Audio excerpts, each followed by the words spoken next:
இனி நம்ம boys life அப்படிங்கிற கண்டென்ட் பத்தி பார்க்க வீடியோவில் பாருங்க. நீங்க நம்ம சேனல் புதுசாக பார்த்தீங்கன்னா சப்ஸ்கிரைப் பண்ணிட்டு வாங்க. ஓகேங்களா? பாய்ஸ் லைஃப் நீங்க வெளியிருந்து பார்க்கறதுக்கு ஒரு ஈஸியான லைஃபா தெரிஞ்சாலும் பசங்களுக்குள்ள அவ்வளோ கஷ்டம் இருக்கும். வெளியில அவன் என்னதான் ஜாலியாக சுத்திக்கிட்டு ஜாலியாக சிரிச்சு பேசிக்கிட்டு அவன் ஃப்ரெண்ட்ஸோட சுத்திக்கிட்டு இருந்தாலும் அவனுக்குள்ள சொல்ல முடியாத கஷ்டம் அப்படின்னு ஒன்று இருக்கும். ஆள் மனசுக்குள்ள தன்னோட குடும்பத்தை நினைச்சு தன்னோட பெத்தவங்களை நினைச்சு அவ்வளோ கவலைப்படுவான் பையன் அப்படிங்கிறவன். இப்போ பொண்ணுங்க என்ன நினைக்கிறாங்க, பையனா பிறந்துட்டா பரவாயில்ல, நம்மளாம் வீட்டுல இருந்து வெளியிலேயே விட மாட்டாங்க, வீட்லயே இது பண்றாங்க அது பண்றாங்க அப்படின்னு சொல்லி நினைச்சிட்டு இருக்காங்க. ஆனா பையனுக்கு அவ்வளோ கஷ்டம். வெளியில போனா அதை மறந்துட்டு கொஞ்ச நேரம் ஃப்ரெண்ட்ஸோட ஜாலியா சிரிச்சு பேசினா அதை கொஞ்சம் மறக்கலாம். பட் நைட்டு தூங்கும் போது என்னதான் நம்ம கூட நம்ம பெற்றவங்க சொந்தக்காரங்க அப்படி இப்படி இருந்தாலும் கூட பட் திங்கிங் பார்த்தீங்கன்னு வச்சுக்கோங்க, தன்னோட குடும்ப சூழ்நிலை, நம்ம என்ன பண்ணிட்டு இருக்கேன், என்ன செய்யக்கூடாது செஞ்சுட்டு இருக்கேன், நம்ம தப்பா போறோமோ, நம்ம பண்றது கரெக்டா தப்பா அப்படின்னு சொல்லிட்டு அவன் மைண்டுக்குள்ள அவ்வளோ விஷயத்த போட்டு குழப்பிட்டு இருப்பான். ஸோ இப்போ சின்ன சின்ன பசங்களுக்குள்ளே டிப்ரெஷன் அப்படிங்கிற ஒரு வார்த்தையை விதைச்சிடுறீங்க.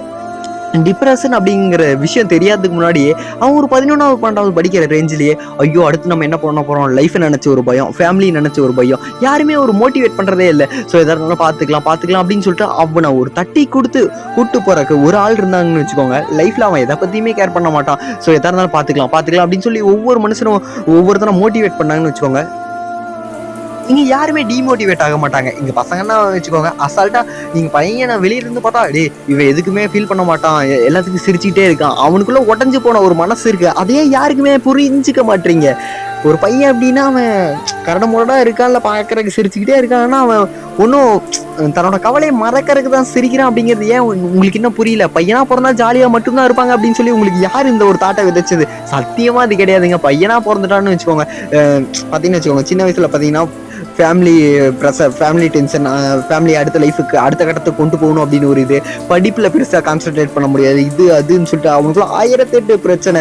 இப்போ பார்த்தீங்கன்னா வச்சுக்கோங்க, குடும்ப பிரச்சனை, சொந்த பிரச்சனை, சோக பிரச்சனை, அந்த பிரச்சனை இந்த பிரச்சனை, எல்லா பிரச்சனையும் முடிச்சுட்டு ஆஹா அப்படின்னு இருக்கிறதுக்கு ஒரு நாள் இருக்காது. அவ்வளோ ப்ரெஷரான வாழ்க்கைங்க பசங்க லைஃப். ஓகேங்களா? நான் சொல்றது ஆமா அப்படின்னு நீங்க நினைச்சீங்கன்னா மறக்காம கமெண்ட்ல சொல்லிட்டு போங்க. அடுத்த வீடியோ என்ன போடலாம் அப்படின்னு சொல்லிட்டு மறக்காம கமெண்ட் பண்ணிட்டு போயிருங்க. இது உங்கள் விகே டிச், நான் உங்கள் விகே.